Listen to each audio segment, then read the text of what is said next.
Bismillahirrahmanirrahim. Assalamualaikum warahmatullahi wabarakatuh. Selamat pagi, siang, sore, malam anak-anak. Semoga kita diberi kesehatan ya.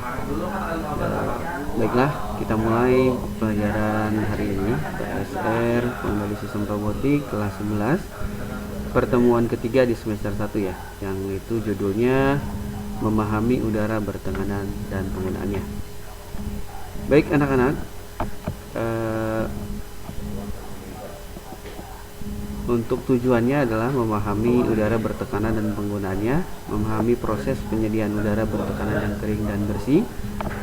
Untuk keterampilannya, memahami proses penyediaan udara bertekanan yang kering dan bersih. Untuk sikapnya, menghargai iptek sebagai karunia Allah dan bersikap ilmiah dan jujur. Baik, kita masuk ke materi ya anak-anak. Sebelumnya, mari kita ucapkan basmalah untuk memulai pelajaran hari ini. Bismillahirrahmanirrahim. Baik, sebelum kita mempelajari lebih lanjut tentang materi ini, memahami proses penyediaan udara bertekanan yang kering dan bersih, mari kita baca dan pahami materi udara bertekanan dan penggunaannya. Baik anak-anak ya, ini udara tekanan dan penggunaannya. Udara tekan dan penggunaannya. Kompresit air alias dalam bahasa Indonesia saya lebih suka menggunakan terminologi artinya udara tekan, atau bisa juga udara bertekanan dibandingkan istilah angin. Adalah salah satu cara untuk mengkonversi energi dengan cara memampatkan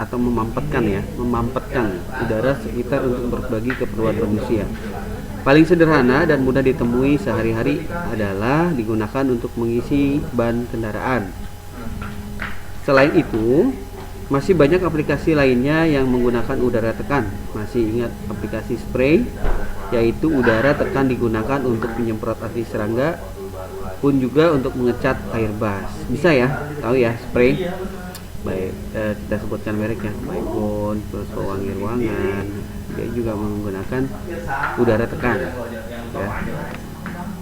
Terus kita lanjut. Mari kita lihat gambar berikut. Balon akan mengembang karena berisi udara tekan. Pada saat ujung balon dibuka, maka balon akan bergerak melawan arah keluarnya udara bertekanan ke udara bebas. Jadi bisa dipahami ya, ketika dia terisi udara, balon itu akan bergerak melawan arah keluarnya udara bertekanan. Ya, diisi udara gambar ini. Lanjut, balonnya terisi angin atau terisi udara ya. Ketika dilepas ujungnya, dia akan bergerak di dasar ya, melawan arah keluarnya udara. Jadi terdorong. Ya, sering dimainin sama anak-anak biasanya nih. Habis ditiup, setelah ditiup dan dilepas, dan dia mendorong. Oke, next ya. Sebagai salah satu cara mengkonversi energi, aplikasi udara tekan ini banyak digunakan di industri. Berdasarkan pengalaman pribadi saya, 90% industri menggunakan udara tekan untuk berbagai keperluan. Ya, biasanya di pabrik itu sudah menggunakan udara tekan ya, kompresor. Ya, buat ngelas, buat apa segala macam, karena dia lebih hemat juga. Bahkan di bengkel-bengkel juga banyak obeng ya, untuk buka bautnya itu pakai angin, tekanan angin. Kalau yang saya pernah lihat ya, itu pakai udara tekan juga. Mulai dari udara proses, misalkan pada industri pemisahan gas, separation gases, serta industri fermentasi, dan sebagaimana pula industri MSG. Next, udara tekan sebagian besar juga digunakan untuk udara instrumentasi, yaitu pada industri yang sudah menerapkan otomatisasi. Apa sih otomatisasi itu? Ada yang bisa bantu saya? Otomatisasi itu bekerja dengan sendirinya ya. Otomatis bekerja dengan sendirinya ya, sesuai dengan perintah atau yang diperintah oleh manusia atau yang sudah disetting. Bekerja sendiri ya, otomatis itu ya. Lanjut. Pada industri yang sudah menerapkan otomatisasi dengan menggunakan peralatan pneumatik. Pada industri rokok misalnya, saat sebuah pabrik memutuskan berpindah dari industri sigaret kretek dengan sigaret kretek tangan menjadi industri sigaret kretek mesin, ya. Ini juga salah satu perpindahan ya. Nah, rokok dulu yang dilinting pakai tangan, terus sekarang dilintingnya pakai mesin. Ya mungkin pernah lihat orang tuanya sedang merokok tapi pakai lintingan tangan. Sekarang sudah digantikan oleh kretek mesin ya. Banyak juga sih yang masih manual daerah Jawa ya, atau di pedalaman. Next ya. Maka kehadiran buruh-buruh terampil penggulung rokok digantikan dengan kehadiran mesin penggulung rokok yang menggunakan kompresor. Next, demikian halnya industri packing, pengisian botol, percetakan, tekstil, pulp and paper, dan lain sebagainya udara tekan digunakan seiring terpinggirnya kerja manual, beratasnamakan produktivitas dan efisiensi. Makanya banyak pengangguran karena kecerdasan manusia itu dikembangkan ya. Salah satunya tenaga angin ya, pneumatik ini. Sebagai udara instrumentasi, udara tekan juga digunakan untuk membuka katup pada daerah yang berbahaya jika dioperasikan langsung oleh manusia, misalkan karena berdekatan dengan panas, berkaitan dengan bahan kimia berbahaya dan tekanan listrik tinggi. Udara tekan juga digunakan untuk memindahkan partikel padat dari satu tempat ke tempat lainnya, misalnya untuk memindahkan semen, tepung, batu bara, ataupun pasir. Dengan pemindahan cara ini, partikel yang dipindahkan bisa dalam jumlah besar dan waktu yang singkat, tetapi memerlukan saluran tersendiri agar partikel padat tersebut tidak kemana-mana. Pada penggunaan tools, misalnya impact, hammer, raket, winch, ada yang menggunakan udara tekan untuk memudahkan kerja manusia. Penggunaan udara tekan memungkinkan lebih kecil daya dan dikeluarkan oleh manusia, juga mempersingkat waktu pekerjaan atau waktu pengerjaan. Gampangnya, pernah melihat balapan F1. Saat mengganti ban, yang diperlukan secepat-cepatnya karena dihitung dengan bagian balapan. Tools yang digunakan bukan lagi manual, melainkan tools yang sudah digerakkan oleh listrik bersumber dari baterai. Sumber penggerak tool tersebut selain listrik dapat menggunakan udara tekan.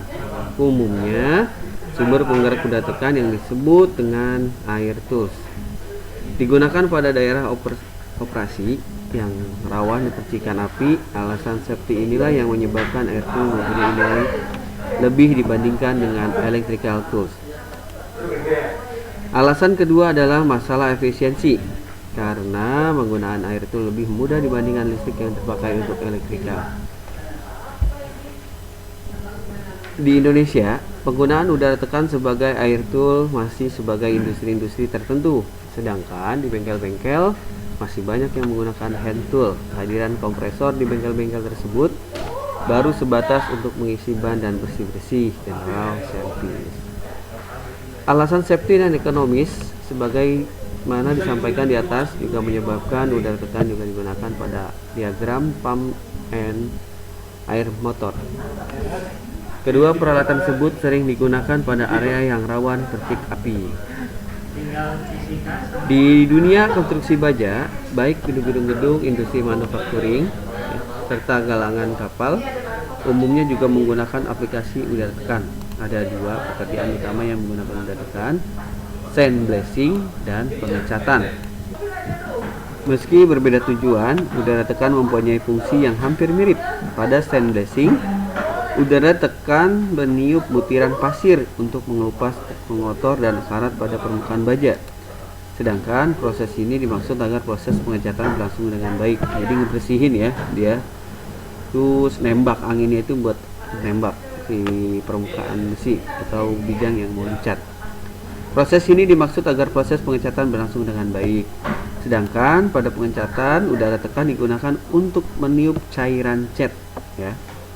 Bisa dilihat ya, kalau ngecat pakai kuas kan pegel tuh. Sekarang udah canggih, pakai kompresor, angin, lalu biasanya catnya diaduk dalam sebuah wadah lalu disemprotkan. Namanya spray gun. pakai spray gun. Udara tekan juga digunakan untuk meniup plastik ataupun aluminium agar mengikuti bentuk cetakannya. Misalnya pada industri botol plastik, pada aplikasi ini udara tekan yang digunakan berkategori tekanan tinggi. Selain itu, udara tekan juga dimanfaatkan untuk starting engine, ya, baik untuk diesel yang digunakan di kapal-kapal ataupun yang digunakan di power plant. Ada yang menggunakan udara bertekanan tinggi kurang lebih dari 35 bar, dan ada juga yang menggunakan udara bertekanan sekitar 7 bar. Sebagaimana umumnya penggunaan udara tekanan lainnya, hal ini tergantung desain dari pihak pembuat engine. Udara tekan tinggi juga dimanfaatkan sebagai bagian dari peralatan perang. Sorry, gelibet ya. Masih banyak lagi yang contohnya penggunaan bertekanan di dalam dunia industri. Mari kita lanjut ke pertemuan keempat ya. Kedepan tantangan bagi pembuat dan pengguna air kompresor adalah bagian mendapatkan udara tekan yang efisien mungkin sebagai bagian dari penghematan. Oke, silakan kerjakan tugasnya ya nanti ya. Ini ada tugasnya, sebutkan pengetahuan baru yang Anda dapat ketahui di pertemuan ketiga ini di materi pengendali sistem robotik ya. Jelaskan secara singkat tentang konsep udara bertekanan dan penggunaannya. Oke, yang tiga, apa maksud dengan otomasi tadi ya? Otomasi sudah Bapak jelaskan tadi. Buatlah 3 soal pilihan ganda serta jawabannya dari materi pertemuan ini. Ya. Ini kamu WA ya. Ini kamu WA. Ya. Di WA. Oke. Nanti kamu WA jawabannya, nanti di diskusi ada Bapak sisipkan beberapa soal ya. Untuk tugasnya menyusul ya. Ini kan yang C ya, diskusinya nih. Nanti Bapak rubah. Tugasnya nanti pilihan ganda Bapak share di pertemuan ketiga. Baik, oke. Mohon maaf ya anak-anak apabila kurang jelas, boleh nanti japri atau telepon langsung ke Bapak. Atau juga bisa di like, bisa di komen di channel ini ya, di video ini. Nanti silahkan tanya saja ya. Kalau memang tidak masih kurang jelas, silahkan nanti bisa temuin Bapak langsung ya di sekolah. Kita terutama janjian dulu. Oke, itu aja ya anak-anak. Di pertemuan ketiga ini kita akhiri dengan membaca hamdalah. Alhamdulillahirrahmanirrahim. Sekian ya Bapak. Wassalamualaikum warahmatullahi wabarakatuh. Bye bye. Next di pertemuan keempat.